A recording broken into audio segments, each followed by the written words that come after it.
Hey ho, young explorers, James Raffin here with a video to give background and context to start learning about the possibilities of birch bark as a building material. Now, making one of these will definitely give you something cool to wear, but it'll also give you something, perhaps more importantly, if you spend the time to get to know the bark, it'll teach you a whole lot of things, including patience, but I'm getting ahead of myself. It's hard to know when paper birch or white birch was first used to make things, but it's safe to say it was long before Europeans ever arrived in North America. Of course, indigenous people the world over turned to nature and continue to turn to nature for materials and resources to live their lives, for clothes and shelter, for food and the necessities of life. But it was only the people in the northern hemisphere who shared the territory of the Betula paperifera, that's the genus and species in Latin of the white birch, also called a canoe birch. It was only those people who were able to avail themselves of virtues of the bark. It was only when indigenous people learned that the hide of this tree, the rind of this tree, the bark of this amazing tree was strong and flexible, but it was waterproof and abrasion resistant. It was moldable, you could shape it, it was sewable, it was resistant to rot, and so much more. It was only then that birch bark became a cultural staple for the people who shared territory with it. Here in North America, of course, the best known application of birch bark is the canoe. And this is a real canoe. It's just a real short canoe. It's actually one that was used ceremonially at a meeting made by one of the people in the meeting. We were getting together to talk about the future of the Canadian Canoe Museum, and everybody signed it. You can see there's some ceremonial cedar there in the bottom, but that's the main use of birch bark. But it can be used to make all sorts of other things. Look at this beautiful basket made by my friend Gail Bannon up in the Fort William First Nation up near Thunder Bay. It's got the beautiful red caning of the dogwood split in half and tied on with spruce root along the side, but a simple, beautiful design. Here's a pot from northern Saskatchewan made by a woman there that actually has a hide handle on it, but that's another very simple, beautiful, functional device made out of birch bark, sewn together with the root of a cedar tree. You could also use sinew to do that, and believe it or not, as Chuck will tell you, you can actually boil water in that to make soup, provided the water's right up to the surface and the fire's only touching the part of the pot. You can also make soup by putting hot rocks in the liquid that's in the pot, but that's a beautiful cooking tool.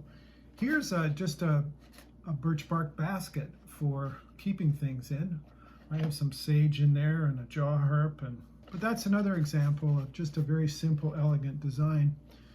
Anywhere where there were people in North America, there were birch bark implements made from that, canoes, pots, that sort of thing. But of course, anywhere where there was birch, people made things out of that, including in Siberia and in Russia and northern Scandinavia.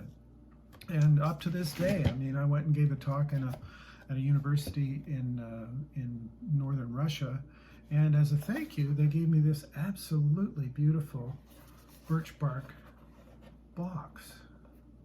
And in that box, I mean, you can keep anything in it, but it's printed birch bark. But if you don't realize it's birch, look inside. You can see the lenticels in there. I'm keeping guitar strings in this at the moment. But isn't that a beautiful application of birch bark? It's just versatile, it's beautiful, and a totally remarkable commodity. So having this activity to make a birch bark bracelet as part of Exploration Central may be set up to make something useful out of birch bark, which is always good. But as you'll hear from Chuck Commanda, our Algonquin knowledge keeper and pipe carrier and master canoe builder, there's what you can make out of birch bark, but then there's also what you can learn from birch bark. Birch bark has much to teach about Algonquin resilience and long-standing traditions and techniques, but also about climate change. And believe it or not, handling birch bark is a very powerful way to connect with nature. Now, the person who's going to help us do that is my friend Chuck Commanda, who I've known for quite a while. He's from Kittigan-Zibi, which is an Algonquin community north of Ottawa, up in the Quebec Hills. And before him, I mean, I've known Chuck for a while, but before him, I knew his grandfather William, who with his wife Mary were Algonquin knowledge keepers, but they were also master bark canoe builders. And after a variety of other jobs in his young adult life, Chuck finally started rekindling his memories of working with his grandparents to make canoes as a kid. And he eventually, about 10 or 12 years ago, went into the family business. And he is making birch bark canoes, not only as a way of keeping Algonquin traditions alive and well, but also as a way of bringing Indigenous and non-Indigenous people together to learn and to build and to rebuild trust between peoples on Turtle Island, which is the Anishinaabe word for the world, as it were.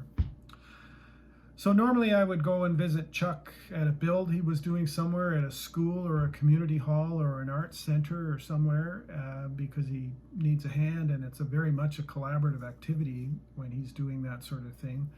But can't do that because we're in the middle of a pandemic. So of course we Zoomed, and we Zoomed directly to his home on the north side of the Ottawa River, about halfway between Ottawa and Montreal. So here's that conversation now. Hope you enjoy it. Morning, Chuck Commanda. Good morning, James Raffin. How are you today? I'm excellent. Better seeing you over there in Thurso, Quebec. In the Belle Province. I'm in the hometown of Guy Lafleur. My first time here when it was the Mosquito League. First time here for a hockey tournament, I stayed at his grandparents' place. Yeah. I'm calling to ask about birch bark. Well, I guess we'd have to give you a mini history lesson on that. We're not exactly sure when our people started using that. I've read and heard that there is evidence that it might have been 3,500 years ago. And prior to that, the museum itself has an Algonquin dugout. So you can imagine wood, especially I'm assuming cedar, once it dried up, it tends to split. So you'd have to keep it waterlogged in order for that naturally seal up the cracks. So if you can imagine portaging that through the woods, a log maybe weighing 200, 300, 400 pounds. At what point in our history, we're not exactly sure. Like I said, we didn't have a written history, but it's ironic that they did come upon it. And like you said, it's lightweight, it's durable, it's flexible, it's waterproof. But what I've seen subtle changes in the birch bark quality. For instance, we take climate change and environmental pollution. It's really hurt the quality of the birch now. In tight spots and tight jams and situations where I can't get it and I've been asked to do a canoe build, I order mine online. And the gentleman that sells me the bark says it's from Siberia. And all the little things, the little signs that we looked for way back when I was growing up in the 70s, they still have them on their bark. For instance, the little hairy lichen, and then with the eyes or the lenticels, they're smooth on the tree, on the bark. Here, what happens, it tends to have that what looks like somebody gouged the lenticel, and so they're deep. And if you're not careful when you're harvesting the bark, that's where it's more likely to tear. If you put too much pressure on it when you're installing the ribs, that's where it's going to burst through. And so these are the things that we're having to deal with now today as Indigenous folks. Boy, it looks like when birch bark came into Algonquin culture, it was almost like a revolution. Oh, no kidding. When we started to use birch bark, I mean, there was so many applications for it. I've read and heard from anthropologists or anthropology classes where they'd form a basket or a eating utensil, if you want, a bowl, and they sit it directly on the fire. And I've done the experiment before. I've taken a styrofoam cup, and as long as there's liquid on that last layer, you can cause the water to boil. So the same idea for the birch bark. The only downside would be then whenever you touch the bark, you'd get that black sooty stuff on you. Yeah. Well, again, at what point in our history did they figure that out? And then they were kind of fed up of always, being dirty from that black sooty exterior layer. And so then they started dropping hot rocks inside the birch bark pot, which was able, at some point, then you start boiling your food, boiling your water, and then, like I said, there was so many applications for it. It was maple sap containers, I guess canoes would have been the big one, which allowed people to travel greater distances in shorter times. And Yeah. it also helped the first explorers come in further inland, I guess eventually helped shape Canada and or North America. People who are going to be doing this activity are going to hold a piece of birch bark that's maybe 3 centimeters by 20. If I were to give you a piece of bark right now that was those dimensions, what would you see when you look at it, or what would you look at that would help people sort of get a sense of what it is they're holding? Well, first of all, I'd look to see if it's delaminating or the layers separating. Mm-hmm. And I'd want to clean the inside. So we use it inside out. So it'd be the inside that shows on the outside. So what I'd want to do then is clean up that white layer, because a lot of it is either it's curling, chipping off, or like in some cases, then you have what the forestry technicians were saying that gray fungus, mossy looking stuff, they consider that clinker moss or clinker rot. And this is something that we never seen before. This just happened in the last maybe 20, 25, 30 years. And like I said, when growing up, we didn't see any stuff like that. That's really cool. So you would be holding a piece of birch bark, and it would be like a message about climate change for you. Yeah, yeah. And we know that, those that they don't want to say that there is climate change or environmental pollutions are wrong, because even as subtle as these messages or these messages are, we know that there's something going on. And then because I'm always in the forest, I see the things that are happening to our natural trees. And it seems like every natural species is being attacked by some form or other, especially the birch. Interesting that you say the birch that comes from your guy from Siberia is not as affected by climate change. Is that what you're saying? The Yeah. lenticels are not as deep? Well, then they're shorter, and they're shorter. What my grandfather used to say, when you're looking for a tree and you notice the lenticels, or he called them the eyes of the bark, is you make sure that they're not long, maybe 2-3 centimeters long. Longer than that, then it's prone to cracking or bursting through when you put the pressure from the ribs. Or my basket shape of making, when you bend the basket up in their place, if the lenticels are deep or long, that's where you tend to have cracking. Now, on the canoes that you make, especially particularly the ones that are made out of winter bark, where you can scrape the dark inner whatever it is off and create patterns, you sometimes put animals and stuff on your canoes.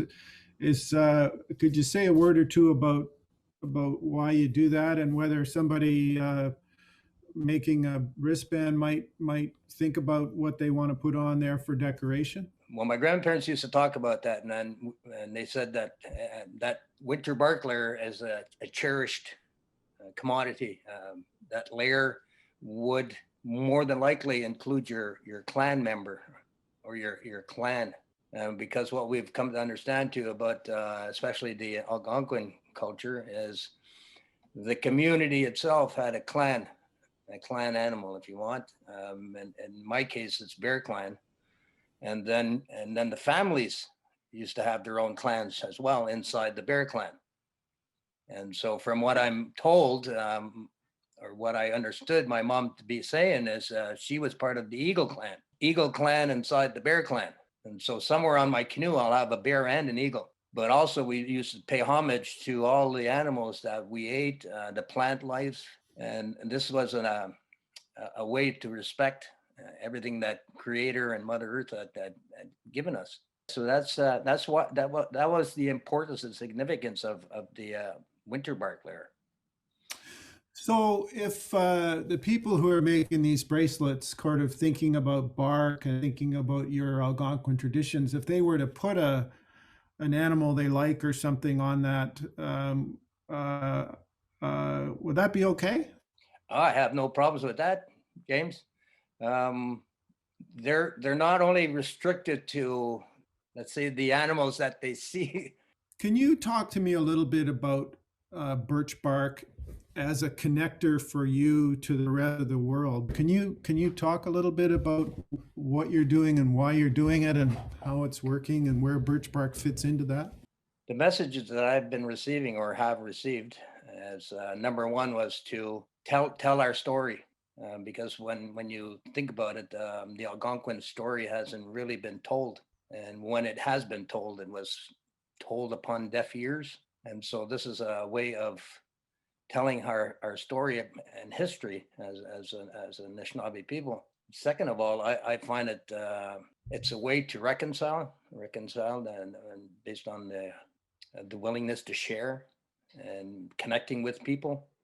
And I find that the canoe, especially the birch bark canoe, connects us all. Everybody at some point, whether you're new to Canada or you've been born here, we all know about the canoe, and so we can all agree that canoe is an iconic symbol of Canada. What else that I try to tell the people is to teach or show them through my own practices sustainability. Unlike the big forestry companies where they go in and they just decimate the whole forest and they take it out of greed, where they need that $5-6 billion a year comfort zone, I suppose, if you want to call it that, without regards for the next generations that are coming in. And so I find that's a big part of it, is being able to teach them the sustainable way, always keeping in mind the next 7 generations. Also, it gives me a chance to talk about climate change. I introduce the subject, and then it's amazing how these young folks are, and people in general. I guess I want to focus on the young people, Mhm. the thoughts that come out of their brain or their minds. And it one thing leads to another, and then first thing you know, because let's say they're involved with the canoe build, because I've been doing a lot of canoe builds in schools. As these kids, they want to do something about it. It's almost like they've taken on that role of what was it? They're caretakers of the woods or caretakers of nature. And I've come to realize that potentially one of these kids might become our next environmental minister, or even our prime minister, and they'll remember the canoe build and what we talked about. And so I find that it's extremely important that we talk about what's going on, and not just in our hometowns or our home country, but around the world. What would be the lessons that you would want people to get from doing that kind of hand work, the hand meditation of sewing up and making a band? It's not just a piece of bark. There's No, more to it than that. that's right. Well, first of all, I want them to know where the bark comes from, and second of all, we want them to know that if we continue down this path, we'll see the destruction or the annihilation of the birch. But that includes all our natural species, our natural species of trees and fauna, plants included. Third, the most important one, I think, is patience. Because I realized that a lot of us don't have patience anymore. And it was never more so than when I first started doing basket workshops. People would get frustrated and they'd literally want to throw them. And because this wouldn't work for them, that wouldn't work for them, or they wouldn't wait for instructions. And so my grandmother, who was a champion in that, always told me, take your time, work on your patience. And when I think back, I mean, she was so right, and there's always that little person inside your mind you're kind of fighting with, and you have to come to some some place of peace within yourself. Yeah, so I think that third one, the most important one, was patience and learning patience. Well, see, now Mhm. another thing is when we do things the patience, slow, methodical way, is we're less prone to injuries, self Yeah. injuries, because the tools that we use, for instance, box cutters, X-Acto knives, one wrong slip, man, and you're going to the hospital for stitches. And the same thing with the awls, the hole making tools. Yep. I mean, they're so sharp, pointy. Maybe you're not going to the hospital for stitches with that one, but I mean, you're giving yourself a good puncture wound. Well, even a needle that people will be using here, a darning sort of needle, it's still a sharp tool, but it's a tool. And what good is a tool if it's not sharp? But you got to look after them and take care. Listen, how do you say birch bark in Algonquin? Wigwas, W I Wigwas. wigwas, and Yeah, that's just a piece of bark, that's just a piece of bark. Now, if we say canoe birch, it's Wigwas Gimon. right? And if it was bark for a bracelet, It'll be just bark. yeah, We gloss. don't really have a word for bracelet. Finally, if you were going to do a message right now, sort of as these people, who the kids and the families and stuff who are going to work with some bark, just speak to them directly and say what you want to say. Well, the first thing I'd have to say is have respect for the forest, have respect for Mother Nature. If we continue down this path, we're going to lose. We're going to lose Mother Nature. It's just that simple.